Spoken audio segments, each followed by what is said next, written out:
Hi, my name is Savannah Parisi. I'm a student nurse at the University of South Alabama, and I'll be performing my Enema checkoff today.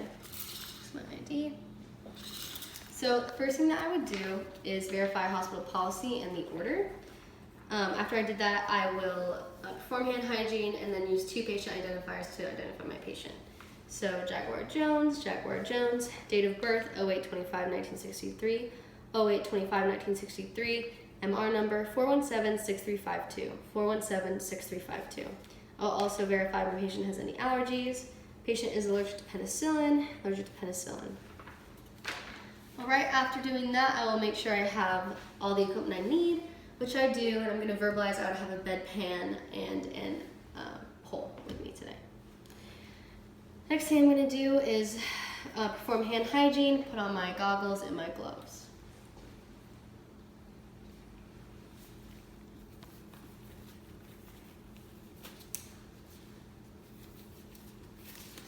I would then get my enema bag, making sure it's clamped. I'm going to move to the sink and I'm going to fill it up with 750 to 1,000 milliliters of warm water.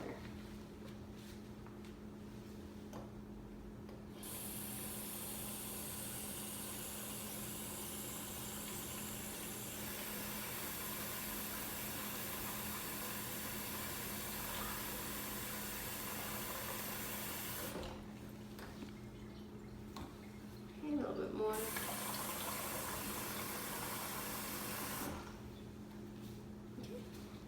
I would then add soap and agitate the bag.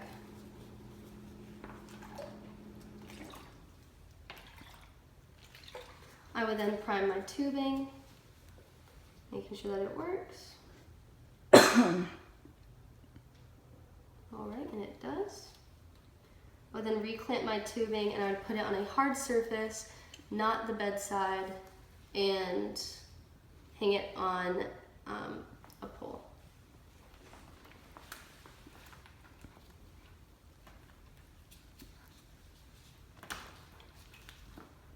Okay. Then I would raise the bed to a working position, lower the side rails, and put my patient in left lateral sims. After doing that, I will take my dominant hand and I will lubricate my tubing. I will then take my non-dominant hand and place it on my patient's hip, gently but also firmly. And I will explain to my patient to take slow, deep breaths during the procedure. I will then, with my non-dominant hand, spread the buttocks of my patient, and with my dominant hand, insert the lubricated tube 3 to 4 inches into my patient's rectum.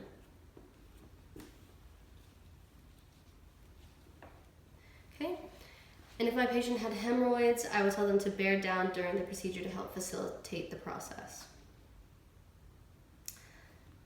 While holding my hand on the tubing the entire time, I would then take my bag off of the pole, unclamp it, and hold it 12 to 18 inches above, 12 to 18 inches, and I would make sure that my bedpan is near me at all times. After that, I will lower the solution or clamping it. If my patient feels cramping or uncomfortable, I would tell them to take deep breaths. After the enema bag is finished and empty, I will remove it from the patient and dispose of it.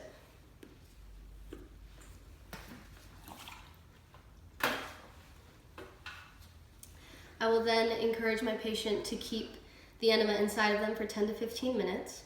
After my patient when my patient is ready to evacuate, I will help them to the bedpan. And this is a photo of the bedpan. This is where the buttocks would go. This is where the thighs would go. After doing that, I would document. The time, the type and amount of the enema, and the tolerance that my patients experienced. I would then also document the color and the amount of return and how I left my patient after the procedure.